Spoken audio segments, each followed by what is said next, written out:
The battle for peace is not external, it is spiritual. You may believe the chaos in your life comes from people, those who gossip, insult, manipulate, or belittle you. But the true battlefield is not the space around you. It is the space within you. That is where calm is either won or lost. It is not about what they said or what they did. It's about whether you allow it to settle in your spirit. It's not the storm on the outside that sinks the ship. It's the water that gets inside. I see to you what it is. Everything. So the enemy's greatest tactic is not just to create conflict around you, but to stir the waters within you. And if he can get your peace, he has your power. You see, calmness is not something you perform. It is something you carry. It is a spiritual inheritance, a fruit of the presence of God. The world may define calmness as self-controlled, discipline, or emotional maturity. And yes, those are noble qualities. But I tell you this, there is a deeper calm, a holy calm, a calm that is not taught, but caught. It is the calm that rests upon a soul that has been with God. It does not come from willpower. It comes from surrender. When your spirit is surrendered, yielded, and quiet before the Lord, you are no longer pulled by the tug-of-war of people's opinions or behaviors. Your calm becomes rooted in something eternal. This is why the fight is spiritual. The people who try to upset you are not the real enemy. Scripture tells us, we wrestle not against flesh and blood, but against principalities, powers, rulers of darkness, and spiritual wickedness in high places. The one who tries to provoke you is often unaware that they're being used as a vessel, sometimes knowingly, often unknowingly. But behind their words, behind their tone, behind their actions, there is a spirit of division that thrives on your reaction. The moment you react in the flesh, you've stepped down into the same arena. But when you stay calm, truly calm, you are not just being patient. You are being powerful. You are walking in dominion. Calmness confuses the enemy. When you stay still in the storm, when you respond with grace to mockery, when you smile in the face of criticism, when you refuse to return insult for insult, something in the spirit realm begins to shift. It's not about appearing composed for the sake of others. It's about being so anchored in the love and presence of God that nothing on the outside can dictate your posture on the inside. It's about knowing who you are. When you know who you are in God, you don't need to prove it to anybody else. You don't need to fight for recognition. You don't need to defend yourself against slander. You don't need to be understood by everyone. Your validation no longer comes from man, it comes from heaven.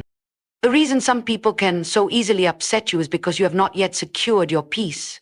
You have not yet decided that your calm is sacred. But once you do, once you see your peace as a treasure to be guarded and not surrendered in every moment of irritation, you begin to operate from a different realm. Your silence becomes louder than their noise. Your stillness becomes a rebuke without a word. Your calm becomes a spiritual statement. I will not be moved. It is easy to be calm when everything is peaceful, but divine calm is proven in the fire. It is revealed when the accusations are false, when the disrespect is public, when the misunderstanding is intentional, and you still choose not to retaliate. You lift your eyes not in pride but in surrender. You walk away not in defeat but in victory. This is the posture of one who knows the battle is not external. The true warfare is the enemy's attempt to drag you out of the spirit and into the flesh, to steal your peace and with it your clarity, your anointing, your voice. So you must guard your peace like a gatekeeper.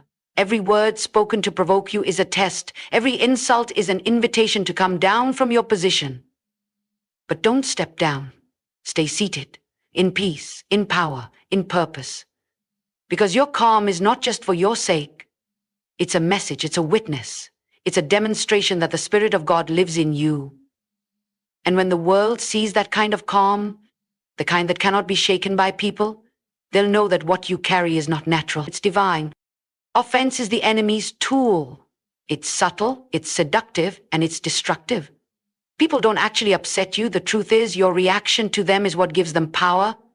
They don't climb inside your heart and push buttons. They just press on the wounds that are already there. What offends you reveals you. It reveals where you're still bleeding, where you're still insecure, where you're still looking for validation from people instead of resting in your identity in God. The offense itself is not the problem. It's the open door it creates in your spirit that allows bitterness, anger, resentment, and retaliation to walk right in.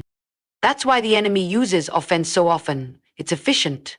He doesn't need to destroy your life. He just needs you to take offense, and you'll start to destroy yourself. Offense clouds your discernment. It isolates you. It convinces you that you must protect yourself, defend yourself, and be right at all costs. But what you don't see in that moment is that while you're busy reacting to what someone said, or how someone ignored you, or how they overlooked you or disrespected you, your spirit is being robbed of peace. Your heart is being distracted from the voice of God. The enemy doesn't care about the argument. He cares about the aftermath. He wants the residue of offense to linger in your soul long after the moment has passed. Because when you carry offense, you carry heaviness.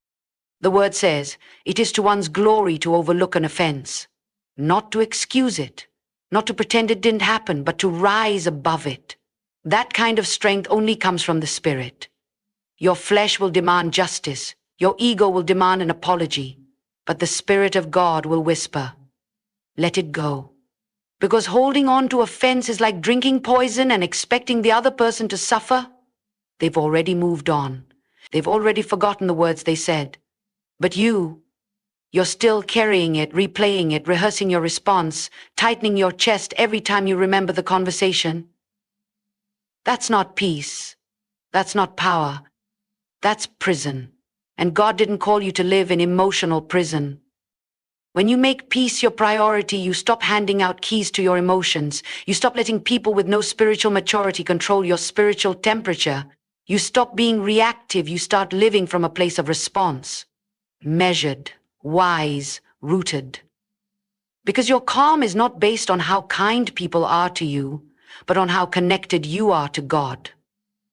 When your eyes are fixed on Him, people lose their power to disturb you. Their words lose their weight. Their opinions lose their grip. You realize, I don't have to take that bait. And make no mistake, offense is bait. It is bait to pull you into the flesh, where you are loud but ineffective, where you are justified but miserable. You can be right and still be out of order. You can win the argument and lose your peace. That's not victory. Real victory is when you choose silence over shouting, grace over gossip, peace over pettiness.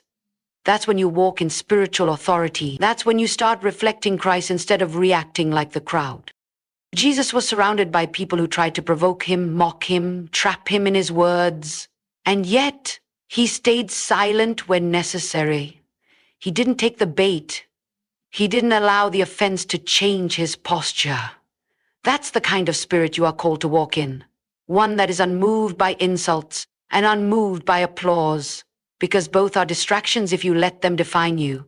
Your value does not increase when people praise you, and it doesn't decrease when they criticize you. You are who God says you are.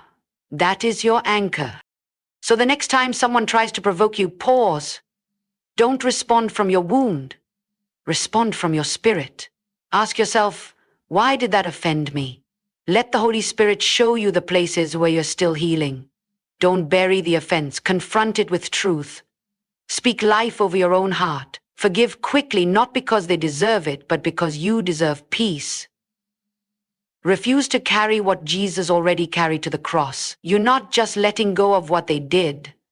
You're letting go of what it's trying to do in you. If the enemy can't destroy you, he'll distract you. An offense is one of his most effective distractions. But today, you can choose a higher road. You can decide that no one's behavior is worth your peace, that your time is too valuable to spend explaining yourself to people committed to misunderstanding you, that your energy is too sacred to waste on emotional ping-pong with people who have no eternal perspective. You were made for more than offense. You were made for peace. You said, when you respond with peace, you preach without words.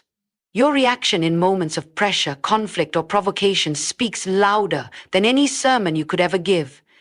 People are watching, not just listening to what you say, but observing how you behave when things don't go your way.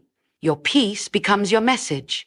It tells the world who you belong to, what kingdom you represent, and where your strength truly comes from. You don't need a pulpit to minister.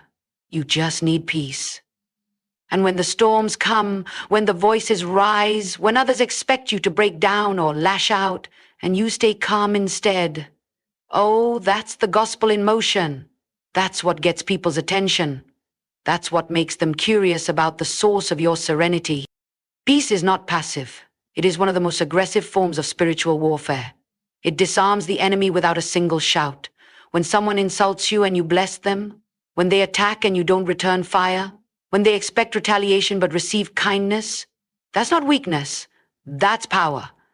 That's the evidence of a life surrendered to something greater than pride. In a world where everyone is quick to clap back, defend their reputation and get the last word, your silence and stillness say something different. They say, I trust God more than I trust myself. They say, I know who fights for me.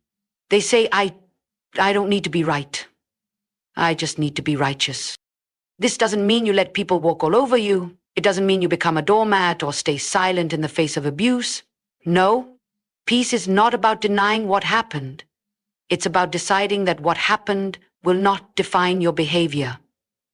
It's about rising above the moment, not shrinking beneath it. Because when you live from a place of peace, you don't react, you respond. You don't mirror the dysfunction in others, you reflect the spirit within you. The world is full of mirrors, it needs more windows. People need to see through you into something deeper, something eternal, something eternal. And that something is peace. Your calmness becomes a sermon. It ministers to the angry, it confuses the bitter, it convicts the prideful. Because deep down, every soul longs for peace. They may not understand it, they may not know how to ask for it, but when they see it in you, they know it's real. They know it didn't come from this world. And that's when the questions begin. How did you stay so calm when she embarrassed you? How were you so composed after what he said? How do you stay so quiet when people lie about you? And that's your moment. Not to boast, not to gloat, but to point them to the one who anchors your soul. Sometimes the most powerful testimony is not how loud you can pray or how eloquently you speak.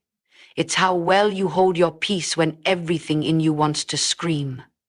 When everything in you wants to defend, to fight, to prove, but you don't. Because you've learned that peace is protection. It guards your heart, it preserves your witness, and it keeps you aligned with heaven. There are times when God will tell you to be silent, not because you're weak, but because He wants to speak through your stillness.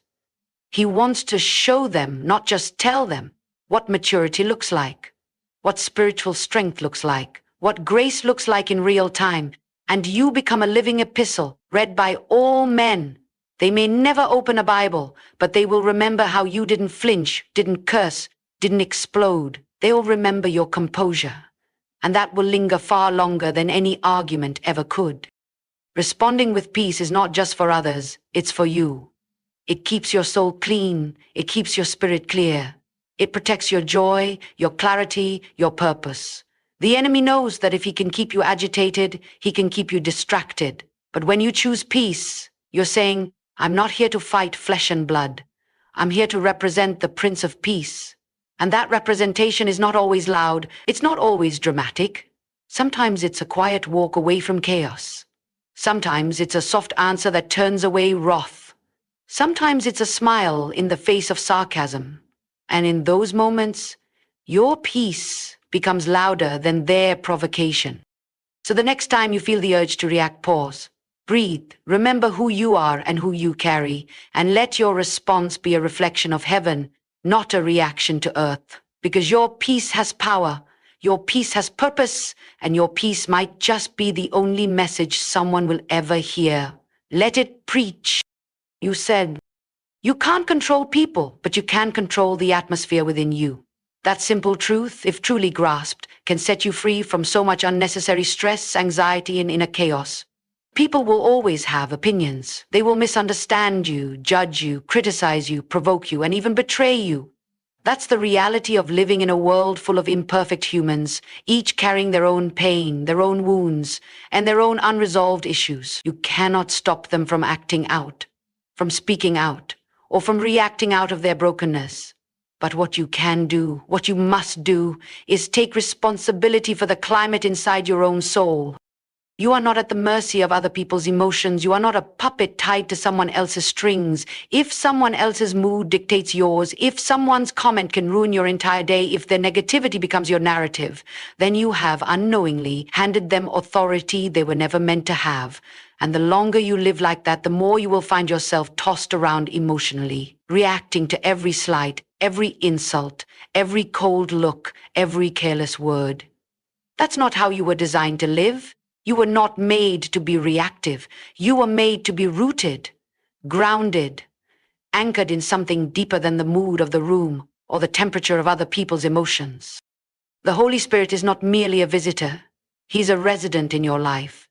And when he lives inside of you, he doesn't just give you peace, he becomes your peace.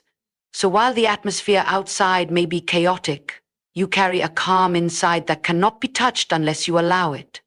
You can walk into a room full of tension and bring stillness. You can sit in a conversation filled with sarcasm and refuse to engage in the same spirit. You can be surrounded by noise and maintain your inner quiet. That is the power of someone who has decided to control their atmosphere, not the room around them, but the room within them. And understand this: your internal atmosphere is sacred. It is the garden where your thoughts grow, where your faith breathes, where your discernment sharpens. If you don't protect it, if you allow every angry person, every critical voice, every toxic energy to invade that space, you will find yourself emotionally exhausted and spiritually dull.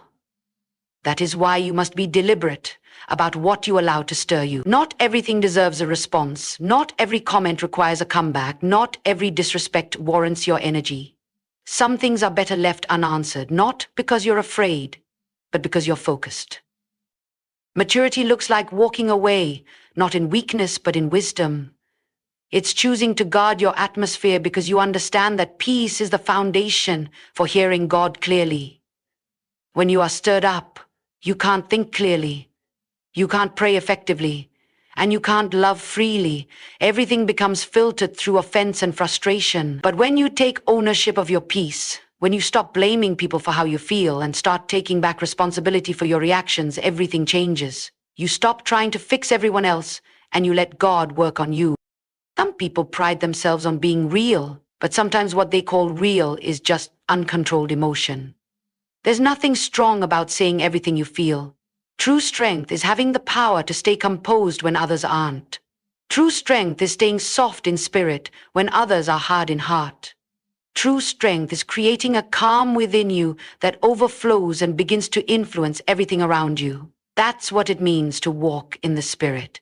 Not just on Sundays, not just when people are watching, but when you're alone, when you're offended, when you're triggered, and you still choose to breathe, to pause, to pray, and to protect your peace.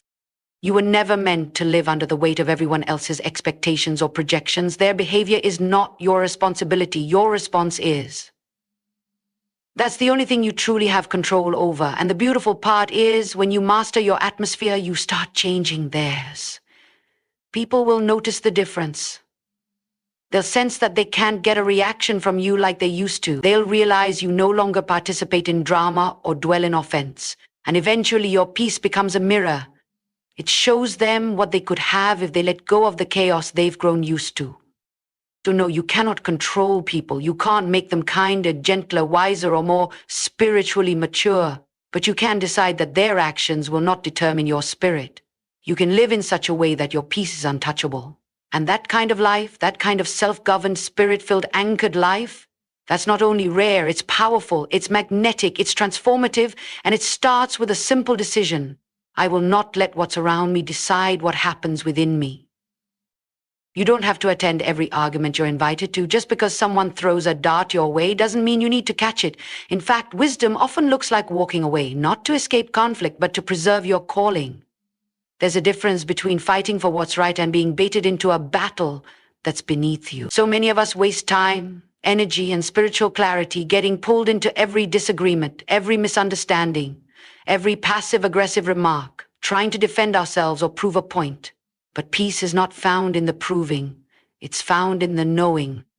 Knowing who you are, knowing who God is, and knowing which battles are truly worth your breath. There is a kind of strength in silence that cannot be measured by volume.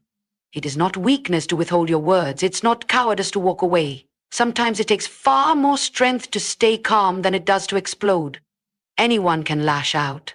Anyone can match energy with energy, insult with insult, attitude with attitude. But it takes a person of deep conviction, of true spiritual depth, to stand firm in composure when everything around you is demanding a reaction. The flesh wants to be heard, to be justified, to be vindicated, but the spirit often says, hold your peace. This is not your battle. There are arguments that are designed not to solve anything, but to drain everything. They are traps set by the enemy to wear you out emotionally, to pull you off your assignment, to get you so wrapped up in offense that you forget your purpose. Every time you choose to argue when God told you to stay quiet, you're stepping out of alignment. You're handing over your authority, and the enemy knows that if he can get you to engage in every little conflict, he can keep you distracted from the big calling. Your energy is not infinite. Your emotions are not limitless. You have to learn how to steward them wisely. Don't spend them on people who aren't even listening, who just want to argue, not to understand, but to provoke. When Jesus was accused, falsely judged, mocked, and interrogated, he didn't always answer. He didn't defend himself at every turn. There were moments when he stood silent, not because he had nothing to say, but because he was submitted to something higher. His silence was not a void, it was a statement. It said, I know who I am. I know why I'm here.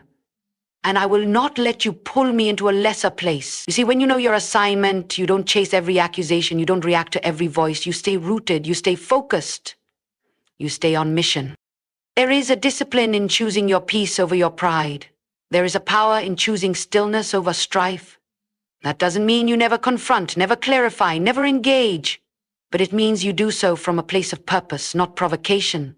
You don't let your emotions lead the conversation, you let the Spirit lead. And sometimes the Spirit will say nothing. Let me fight for you. Let me speak on your behalf. Let me handle what you cannot. That's hard. It's hard to be misunderstood and not rush to explain. It's hard to be lied about and not lash out. But that's where the real growth happens. That's where God builds something unshakable in you. If peace is your priority, then every situation becomes a test, not of your strength to argue, but of your strength to remain unmoved. When people try to pull you into their drama, when they try to bait you into bitterness, when they try to stir up old wounds, you can pause and remember. Not every invitation deserves a response. Some doors are better left unopened. Some texts are better left unanswered. Some debates are better left untouched. You don't have to lose your dignity trying to win an argument. You don't have to lose your character trying to prove your point. Your silence can be louder than any comeback. Your calmness can disarm more than any clever retort. And your refusal to engage in strife can be the very thing that brings conviction to the hearts of those watching. Because at the end of the day, people aren't just listening to your words, they are watching your choices. Your restraint, your peace, your wisdom. And when they see that you don't entertain every argument, that you don't attend every emotional invitation, that you know how to walk away with grace and without bitterness, they'll begin to wonder what's different about you, and that's your moment. Not to point to yourself, but to point to God. Because only He can give that kind of peace. Only He can cultivate that kind of strength. And only He can turn your silence into a testimony.